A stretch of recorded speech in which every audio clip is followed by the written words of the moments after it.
तो दोस्तों, इस वीडियो को शुरू करने से पहले मैं आप लोग से एक क्वेश्चन पूछना चाहूंगा। क्या लाइट की स्पीड सच में इतना फास्ट है जितना हम समझते हैं, या फिर हमें जितना बताया गया है? तो आप लोग में से मैक्सिमम लोग का आंसर ये होगा, हाँ वो काफी फास्ट है। तो दोस्तों, इमेजिन कीजिए कि आप लोग रात में एक कमरे में सोए हुए हो और आपका अचानक से एकदम झटके में नींद खुलता है और आप लोग देखते हो कि एकदम सबको एकदम अंधेरा है। तो आपको डर लगता है और आप लाइट ऑन करते हो। तो कुछ सेकंड भी नहीं लगते उस लाइट को पूरे कमरे में स्प्रेड होने में। तभी आप लोग बोलोगे यार कितना फास्ट है लाइट, ये तो हर जगह पूरे कमरे में स्प्रेड हो गया। लेकिन ये बात थी आपके एक छोटे से कमरे की। अगर हम लोग यही बात करें एक बड़े से स्केल पे जैसे यूनिवर्स के बारे में, तो आप लोगों का क्या कहना होगा? क्या यूनिवर्स में सच में लाइट इतनी स्पीड में जाती है, या फिर यूनिवर्स में लाइट काफी स्लो है? तो अगर आप लोग को इस सवाल का जवाब जानना है तो आप लोग को इस वीडियो को पूरा लास्ट तक देखना पड़ेगा। तो चलिए इस वीडियो को शुरू करते हैं और जानते हैं क्या लाइट की स्पीड सच में इतनी फास्ट है। तो दोस्तों, इस कहानी को शुरू करने के लिए हमें यह जानना बहुत जरूरी है कि आखिर लाइट की स्पीड कितनी है। तो जो लाइट है उसकी स्पीड होती है 29,97,92,458 मीटर पर सेकेंड। मतलब अप्रोक्सीमेटली जो लाइट है वो एक सेकेंड में 3 लाख किलोमीटर तक ट्रैवल कर सकती है। पहले इस कहानी की शुरुआत हमारे अर्थ से स्टार्ट करते हैं। जो हमारा अर्थ का डायमीटर है वो 40,075 किलोमीटर का है। मतलब अगर हम लोग लाइट की स्पीड से हमारे अर्थ का डायमीटर को कवर करने का कोशिश करें तो हम लोग लगभग 7 बार से भी ज्यादा हमारे अर्थ के डायमीटर में घूम सकते हैं, वो भी सिर्फ एक सेकेंड में। अभी आपको ये सब बातें अमेजिंग वाली लग रही है, लेकिन ये मत भूलिए कि अभी भी हम लोग हमारे अर्थ के बारे में ही बात कर रहे हैं। तो हम लोग अर्थ के बाहर जाने से पहले एक छोटा सा एग्जाम्पल और देख लेते हैं। तो दोस्तों, इस एग्जाम्पल में हम लोग कंपेयर करने वाले हैं बैक्टीरिया और हम इंसान को। तो समझ लीजिए आपके सामने एक बैक्टीरिया है जिसकी स्पीड है 2.5 माइक्रोन्स पर सेकेंड। और मैं आप लोग को बता दूं, ये बैक्टीरिया की एकदम हाई स्पीड है। और जो एक इंसान है वो अगर नॉर्मली चलेगा फिर भी इन बैक्टीरिया से काफी फास्ट होगा। तो अगर आप लोग समझ लीजिए कि आपके और बैक्टीरिया के बीच में रेस लगी हुई है, तो आप लोग को पता है ये रेस कौन जीतेगा? एकदम इजी आंसर है, इसका रेस हम इंसान ही जीतेंगे, क्योंकि उनकी स्पीड से हम लोग काफी ज्यादा फास्ट है। तो अगर हम लोग उसी बैक्टीरिया का रेस कराएं किसी और बैक्टीरिया से जिसकी स्पीड इससे भी काफी स्लो हो, तो उस बैक्टीरिया को लगेगा कि ये वाले बैक्टीरिया की स्पीड काफी फास्ट है। इसी तरह हमें लगता है ये जो लाइट है वो काफी फास्ट है। तो इस वीडियो में मैं जो कभी से इस बात को क्लेम कर रहा हूँ कि लाइट की स्पीड काफी स्लो है, तो मैं उस बात का आप लोगों को प्रूफ देता हूँ। तो जब हम इंसान पहली बार चांद के सतह पे कदम रखे थे अपोलो 11 के जरिए, तो उस रॉकेट को लगभग 3,84,400 किलोमीटर की दूरी तय करनी पड़ी थी। मतलब अर्थ से लेके मून तक की ये दूरी है। इतनी दूरी तय करके अपोलो 11 चांद पे लैंड हुआ था। जो मून पे जो लैंड हुए थे एस्ट्रोनॉट और जो ऑफिस में बैठे हुए थे नासा के साइंटिस्ट लोग, उन लोग के बीच में कोई ऐसा इंस्टेंट कनेक्शन नहीं था। उन लोग को भी कम्युनिकेशन के लिए मैसेज का यूज करना पड़ता था, और जो मैसेज है वो भी एक इलेक्ट्रोमैग्नेटिक रेडियो वेव से, मतलब वो भी लाइट ही है, और उसकी भी स्पीड लगभग 3 लाख किलोमीटर पर सेकेंड है। मतलब जो एस्ट्रोनॉट चांद पे है, अगर वो कोई एक मैसेज हमारे अर्थ तक भेजना चाहे फिर वो इंस्टेंट नहीं भेज सकते, उसको आने में 1.25 सेकेंड का टाइम लगेगा। और ऐसे ही अगर कोई अर्थ से साइंटिस्ट मैसेज भेजेगा तो भी उसको मून तक पहुंचने में 1.25 सेकेंड का टाइम लगेगा।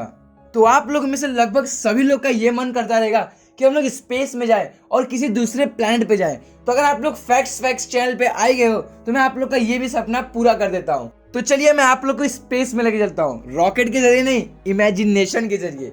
तो आप लोग इमेजिन करिए कि आपका कोई एक दोस्त है जो अर्थ पे है और आप फैक्ट्स के जरिए जाके मार्स पे लैंड हुए हो।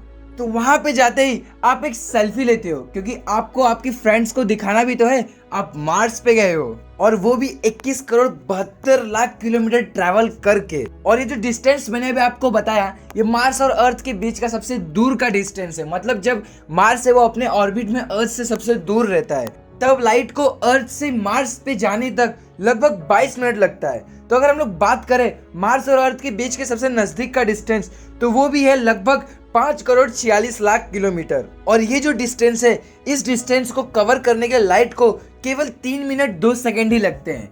अगर आप चाहोगे कि आपने जो सेल्फी लिया था वो आपके दोस्त तक पहुंच जाए, फिर भी वो इंस्टेंट नहीं पहुंचेगा, उसको पहुंचने में लगभग 12 मिनट 30 सेकंड का टाइम लगेगा।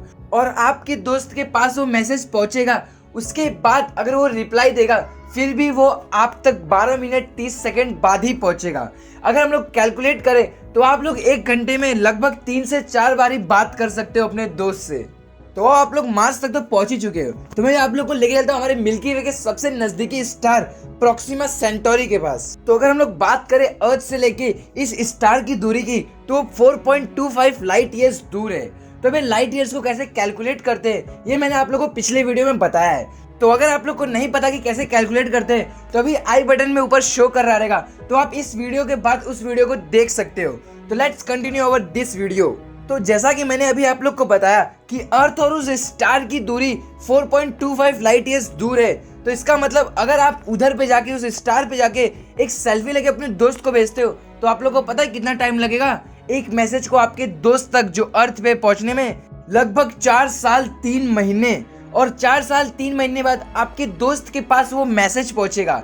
अगर वो दोस्त आपका अच्छा हुआ, अगर उसने रिप्लाई दे दिया फिर तो ठीक, अगर उसने रिप्लाई नहीं दिया तो उसको नर्क में भी जगह नहीं मिलेगी। फिर अगर उसने 4 साल बाद रिप्लाई भी दे दिया फिर भी आपके पास वो मैसेज आने में भी 4 साल 3 महीने लगेंगे। जैसा कि हमें पता है कि हम इंसान की जो लाइफ लाइन है वो 60 से 80 तक के बीच में ही है, तो अगर हम लोग देखें भी 80 साल तक, तो भी हम 80 साल में उससे सिर्फ 19 से 20 बारी बात कर सकते हैं। तो दोस्तों अब इतना दूर मैं आप लोग को लेके ही आ चुका हूँ, तो क्यों ना अब इस हमारे मिल्की वे के बाहर लेके चलूँ मैं आप लोग को। तो मैं आप लोग को लेके चलता हूँ हमारे सबसे नजदीकी गैलेक्सी एंड्रोमेडा गैलेक्सी में। जो यहाँ से लेके एंड्रोमेडा गैलेक्सी तक की दूरी है वो लगभग 25,37,000 लाइट ईयर दूर है। तो अगर आप उस गैलेक्सी पे जाके अपने दोस्त को एक फोटो भेजते हो तो उस फोटो को जाने में लगभग 25,37,000 साल लगेंगे। मतलब आप समझ रहे हो, आपका एक मैसेज जाने में आपके दोस्त को जो धरती पे है पता नहीं उसके कितने सारे जनरेशंस बीत चुके होंगे। और दोस्तों कहा जाता है कि हमारे मिल्की वे में 40,000 करोड़ से भी ज्यादा स्टार्स है, और हमारे इस यूनिवर्स में लगभग 1,00,000 करोड़ से भी ज्यादा गैलेक्सीज है। और जो हमारे ऑब्जर्वेबल यूनिवर्स का जो डायमीटर है वो 9,200 करोड़ लाइट ईयर्स का है। और ऐसे में हम लोग एक 40 किलोमीटर का सिर्फ डायमीटर रखने वाले एक गोले से ऑब्जेक्ट के बारे में बात करेंगे तो हमें लाइट की स्पीड काफी फास्ट लगेगी ही। लेकिन अगर हम लोग इस लाइट की स्पीड को एक ऐसे चीज से कंपेयर करें जिसका अंत किधर है वो हमें नहीं पता, तो हमें ये स्लो लगेगी। और बात रही पूरे यूनिवर्स को डिस्कवर करने की, तो एक इंसान अगर अपनी पूरी जिंदगी भी दे दे और वो लाइट की स्पीड से भी जाए फिर भी वो पूरे यूनिवर्स को डिस्कवर नहीं कर सकता। पूरे यूनिवर्स की तो बात छोड़िए, वो अपने पड़ोसी गैलेक्सी के पास भी नहीं जा सकता है। तो अब हम लोग स्पेस में इससे आगे नहीं जा सकते क्योंकि हमारे पास बजट कम है। आप लोग इस चैनल को सब्सक्राइब ही नहीं करते तो बजट कहाँ से आएगा? तो जल्दी से चैनल को सब्सक्राइब कर दो, इस वीडियो को लाइक कर दो और उस बेल आइकन को प्रेस कर दो। फिर हम लोग अगली वीडियो में चलेंगे स्पेस को और भी दूर तक एक्सप्लोर करने।